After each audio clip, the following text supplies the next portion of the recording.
Hey friends, what we're going to look at in this lesson is how do we find the max and min values given an equation without a graphing calculator.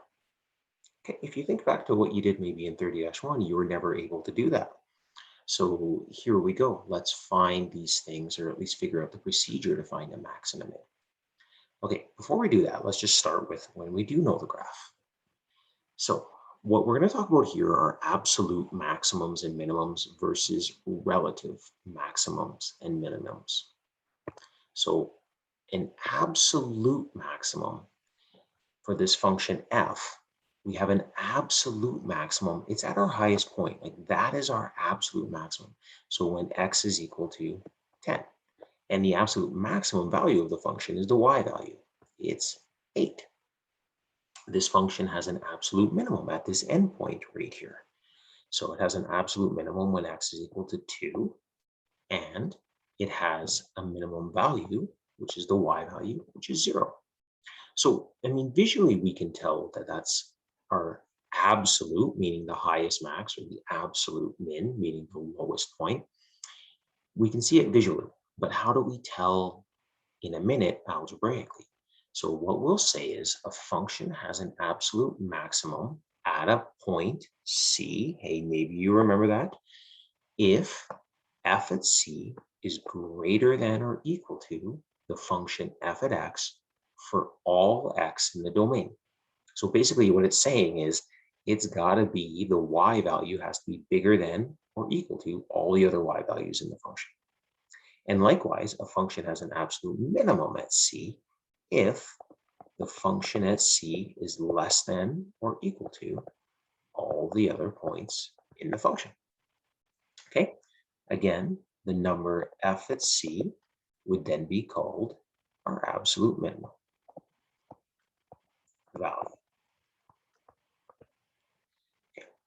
Now, the extreme values of f, what does that mean? Well, the extreme values mean the endpoints. So we have to include the endpoints when we're looking for absolute maxes and mins. But when I'm looking at this, I want you to picture if you were kind of zoomed in a little bit and you say you had your graphing calculator, maybe you would have thought that was a max. And maybe you would have thought that was a min. So these two, and in fact, even if we were zoomed in, we might not know that this one up here is our absolute max. So these ones I just labeled in green, we're going to call relative or local minimums or maximums. So what that means, the difference between an absolute and a local is a local means it's the highest point or the lowest point. It's the max or the min within an interval, okay? Within an interval, meaning the function exists on both sides of it. So notice I'm not including the endpoints because the function doesn't exist on both sides of it, okay? So a relative or local max or min. A relative local or max or min. So this one has a local max at, has two of them, doesn't it? At 4 and at 10.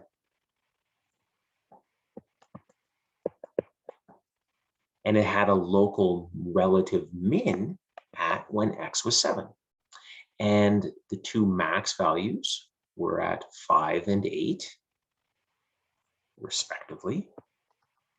And our minimum value was at 3. So this is interesting. So a relative max can also be an absolute max. So something can be labeled twice. So again, what does it mean? A function f has a local or relative max at c if, again, f at c is greater than or equal to f at x. And this is the important part that differentiates it between an absolute when x is close to c on both sides of c. So it just means in the nearby region. A function f has a local or relative min at c if it's less than or equal to x when x is close to c. Okay, and that would be called our local or relative max or min. Okay, so now we know what it looks like visually. What we've got to do now is find it algebraically. So remember Fermat's theorem. So what Fermat told us, if the function f has a local max or a min at our critical number c, then the derivative is equal to 0 or the derivative does not exist. Okay, and remember that c is this critical number. It's in the domain of f such that we're equal to 0 or it does not exist. Okay, so Fermat tells us if there is a local max or a min, it has to be at a critical number. All right, here we go. Determine the absolute max and mins of this function. And notice it's on a domain, -5 to 0. Okay, here we go. So first thing we'll do, we'll take the derivative of this beast. So the derivative of this gets us down to a quadratic. Looks like that. Now, what we're going to go and find now is our critical numbers. So please, please, please communicate what you're doing. What are your critical numbers? Critical numbers are when the derivative is equal to 0 or does not exist.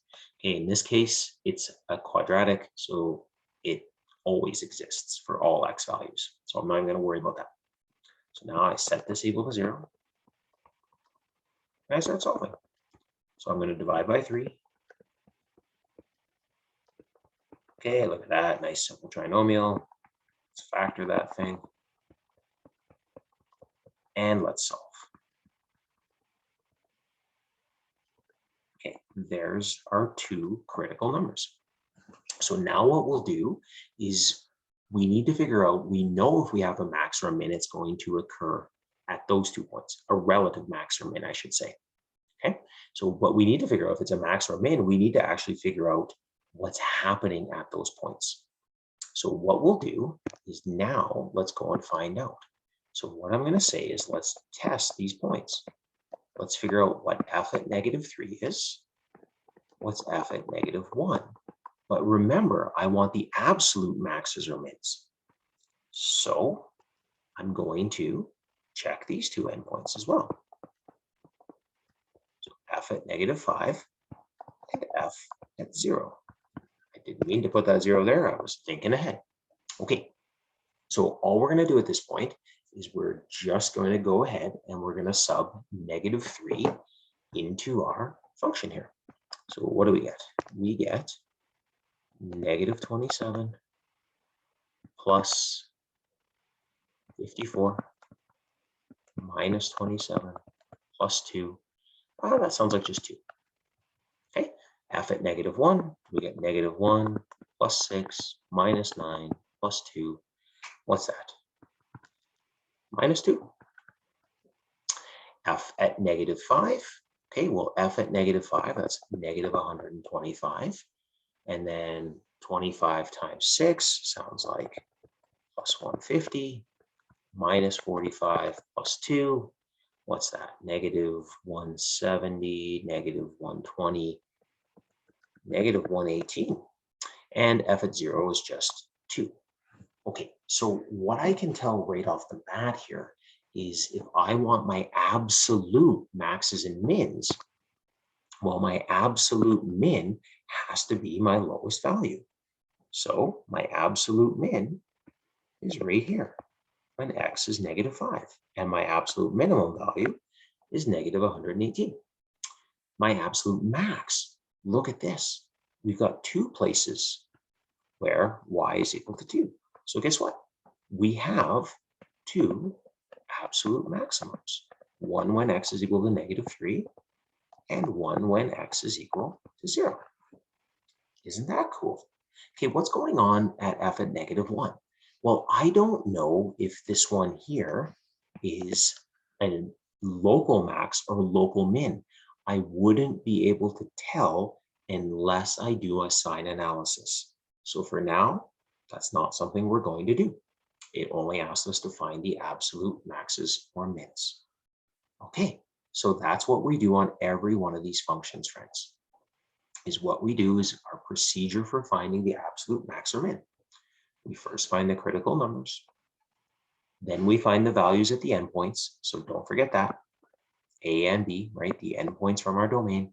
And then we find the largest values from 1 or 2.